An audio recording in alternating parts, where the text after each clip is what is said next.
నేను అమెరికాలో మా పాప దగ్గరికి వెళ్ళాను. గ్రాండ్ చైల్డ్ కోసము వెళ్ళినప్పుడు గ్రాండ్ డాటర్ పుట్టింది. సో నేను 3 months I got opportunity to be there for 3 months. So 3 monthsలో నేను ఎప్పుడు కూడా లర్నింగ్ యాటిట్యూడే ఉండేది. ఎక్కడికి వెళ్ళినా లర్నింగ్ చేసేవాడిని. సో నేను చూసింది ప్రాక్టికల్గా ఏంటి అని అంటే హాస్పిటాలిటీ, అమెరికన్స్ హాస్పిటాలిటీ ఏదైతే ఉందో that is the greatest hospitality.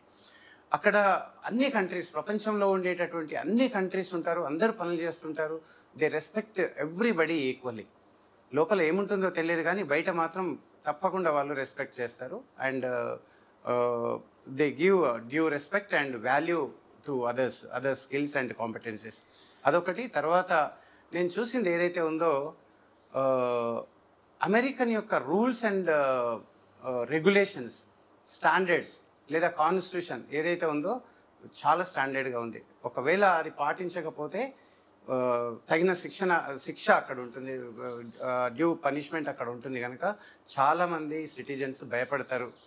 వారి పనులు ఏదైనా క్రైమ్ చేద్దామంటే కూడా ఒక భయం ఉంటుంది అక్కడ. సో అందుకని అమెరికాలో ఆ డిసిప్లిన్ ఉంది కనుకనే ఆ కంట్రీ ఈరోజు మనం డెవలప్డ్ కంట్రీగా చూస్తున్నాం. సో మన దగ్గర ఏంటి అని అంటే ఇండియాలో డిసిప్లిన్ లేదు, ఇండియాలో కాన్స్టిట్యూషన్ లేదు, మనం కాన్స్టిట్యూషన్ పాటించడం లేదు అని కాదు. దాన్ని మరింత మెరుగుపరచాలి.